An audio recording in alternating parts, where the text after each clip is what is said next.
a Mega Sena aí, claro que tá todo mundo falando. Mas agora, gente, é hora da gente falar de um assunto muito sério, que são, né, as queimadas. Todo mundo está sofrendo aí com esse tempo seco. A gente vem falando, Belo Horizonte ontem registrou a temperatura mais alta durante todos os invernos desde 1910, com a temperatura chegando aí a 36,4 graus. Não tá fácil, a gente sabe, e fica cada vez pior quando a gente percebe que tem um foco de incêndio, que tem um lote vago ali pegando fogo. A situação tende a piorar e muito. E é justamente para falar sobre esse assunto que a gente recebe aqui nos estúdios da Rádio Super hoje o capitão Enoque, do Corpo de Bombeiros de Minas Gerais. Bom dia para o senhor, prazer recebê-lo aqui. Bom dia, Thalita, é uma satisfação para mim estar aqui para conversar aqui com você, com seus ouvintes, sobre esse assunto que é importante, né? Pra gente, pra todos aí. Estamos aí pra gente bater um papo. Pois é, capitão. E uma dúvida que eu acho que é muito comum, a gente sabe que o tempo está muito seco, mas por que os incêndios são tão comuns justamente nessa época do ano, né? Justamente ali em julho, agosto, setembro, que a gente tem esses índices tão elevados de incêndio. O que ocorre? Esse período é o período de estiagem, né? Que ele se estende desde julho, né, até meados aí do início ali de outubro. Assim, outubro já deu uma trégua já, mas em setembro é certo, né? E justamente esse período, ele é o pico, que são, como você acabou de falar aqui, temperaturas muito altas, umidade assim muito baixa, né? E o que torna muito fácil, né? Esses incêndios e a própria propagação, né? E fica muito difícil ali o controle caso eles aconteçam. Pois é, e muita gente fala sobre as pessoas que colocam fogo em lote vago, por exemplo. A gente recebeu aqui hoje já, quando eu anunciei a presença do senhor mais cedo na abertura do Super N, vários ouvintes nos mandando mensagem, falando, Thalita, aqui do lado da minha casa tem um lote vago que tá com fogo. Tem gente que coloca fogo no lixo, em lixo. É proibido, né, capitão? É proibido sim, inclusive isso é previsto em lei federal, que é a lei 9.605, né, de crimes ambientais, e ele prevê pena de prisão e de multa também, né? E tem algumas cidades que tem algumas legislações específicas, né? Aqui em Contagem mesmo é o caso. E nós estamos trabalhando aí nesse sentido. A gente está tentando fazer algumas vistorias, né, em conjunto, até com a prefeitura. A gente acertou essa situação com o setor lá da prefeitura já na sexta-feira passada, né, para todos os heads que a gente verificar, a gente enviar, e a fiscalização ela vai ser feita nesse sentido.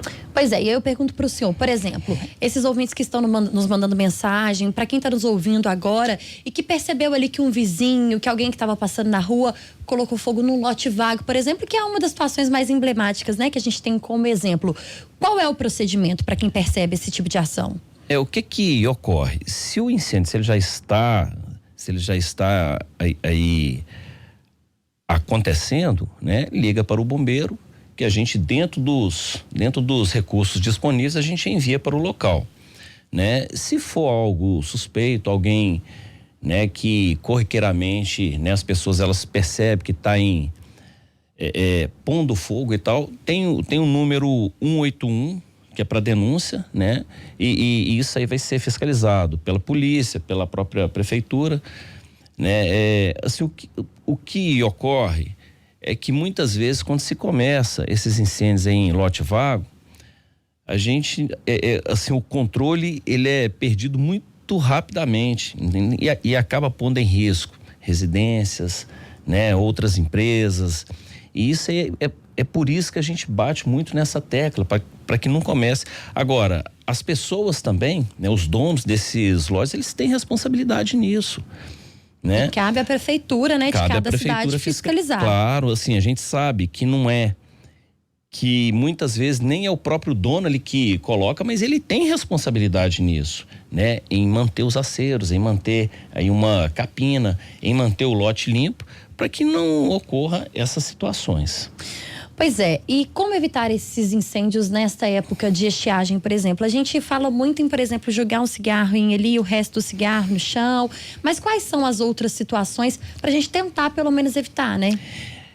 Bom, essa ideia que você deu de deixar de jogar, né, o cigarro ali no chão, além de ser bom para a própria saúde, né? A pessoa não fuma, ele está contribuindo com o meio ambiente e com De os todas as formas, né? Não Exatamente. só em relação ao incêndio.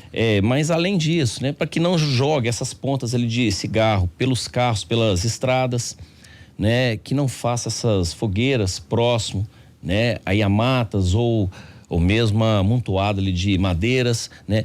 Que mantenham aí os lotes limpos, ou que quando estiver próximo aí a matas, que se faça ali os devidos aceiros, né? Que é o isolamento ali de material combustível. Todas essas situações, todas essas condutas são dicas simples, mas que pode salvar aí uma reserva, né? Ou não põe em risco, né, a nossa própria vida, porque assim, o incêndio, quando ele começa, conforme for, né, a gente depende ali do terreno, depende ali do vento, e tem alguns locais que a gente não consegue combater, por mais boa vontade que a gente tenha, né? Hoje mesmo, eu já te falo, tem 3 dias que nós estamos combatendo ali o incêndio aqui próximo ao condomínio Ibisco. Isso. E graças a Deus agora pela manhã, né, os nossos militares, eles já estavam aí em campo, era 4:30 ali da manhã, e trabalharam até ontem ali por volta de 10 horas ali da noite, e graças a Deus eles conseguiram controlar, né? Acabei de receber aí a informação, né? Então esse lá do Ibisco, em um primeiro momento nós conseguimos controlar, já não há focos, né? Só que nós temos muitos. Só ontem nós tivemos em torno de 200 focos ali de incêndio, alguns pesados. Teve esse do Ibisco, teve um em Esmeraldas, teve em Betim, né? E isso aí, a gente tem que envolver uma série de recursos, quer seja humanos, quer seja logísticos, né? Que nós estamos preparados, mas que a gente se desdobra, né? E capitão, no momento em que, quando o senhor fala em relação a se desdobrar, enfim, no momento em que o Corpo de Bombeiros especificamente passa por 2 situações mais específicas, né? A gente fala da tragédia de Brumadinho, né? Apesar de ter acontecido em janeiro, o Corpo de Bombeiros continua lá.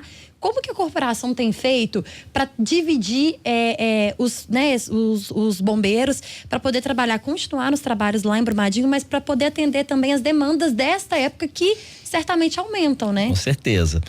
Como eu te falei, nós estamos aí nos desdobrando, né? Mas o planejamento ele foi feito exatamente para que atendam essas demandas que não estão previstas, como as operações aí de Brumadinho ou de Moçambique, né? E as demandas corriqueiras ali de cada época ali do ano, nesse momento de incêndio florestal, mas nós já passamos. Com a Amazônia, né? Também exatamente. há uma parte da equipe do Corpo de Bombeiros aqui de Minas Gerais na Amazônia, né? Mais um trabalho de destaque, inclusive. Isso, a gente foi mobilizado, a gente cumpriu aí a determinação ali do governo, ali do estado, que foi mobilizado pelo Ministério da Justiça e Segurança Pública, né? E nós enviamos 20 militares em apoio, né, às Forças Armadas e aos órgãos ambientais florestais.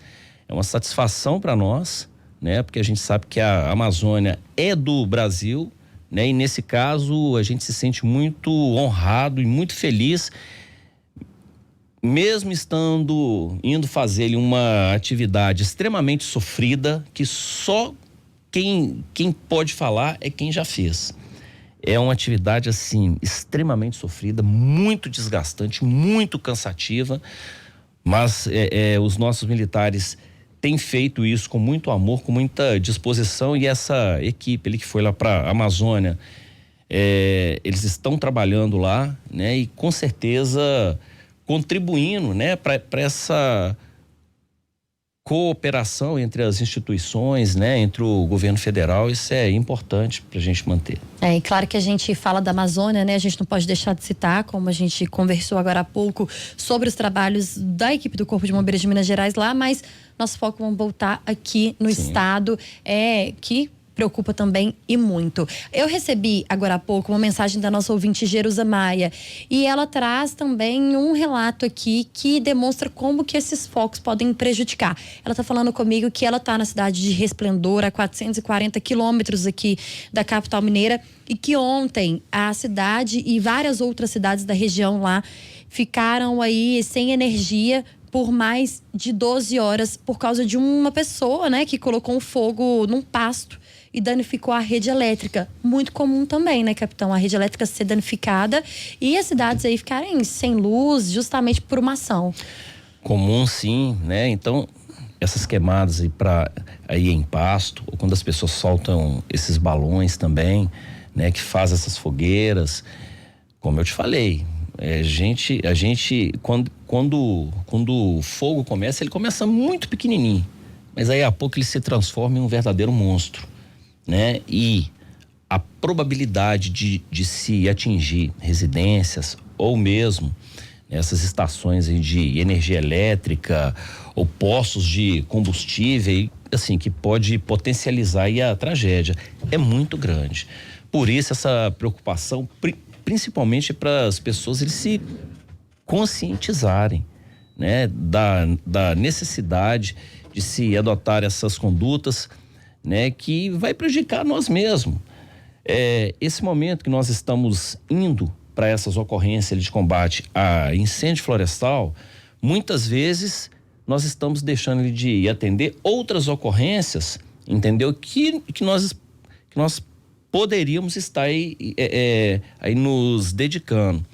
Então, assim, a gente apela, né, para as pessoas, né? Essa não é somente uma questão ambiental, mas é uma questão de risco, né, a própria vida ali das pessoas, né? A partir do momento que se adota esse tipo ali de conduta, às vezes ela não tem aí a noção do que aquilo pode criar, né? Não sabe a proporção, né, do que aquele incêndio pode gerar para a cidade, para as pessoas próximas. Então vamos reforçar para a gente poder encerrar, capitão. Claro. É crime colocar fogo em qualquer parte que seja. As prefeituras aí de cada cidade têm as suas legislações, mas como o senhor disse, é lei federal também, é crime. Então quem perceber um foco de incêndio, é claro, acionar o corpo de bombeiros, mas quem perceber que é uma ação corriqueira ali do vizinho, que quer acabar com lixo, quer acabar com o mato, né? Principalmente nesse tempo seco que fica ali aquela folha mais seca, a árvore que tá ali, que não tá mais servindo para que ele possa usar.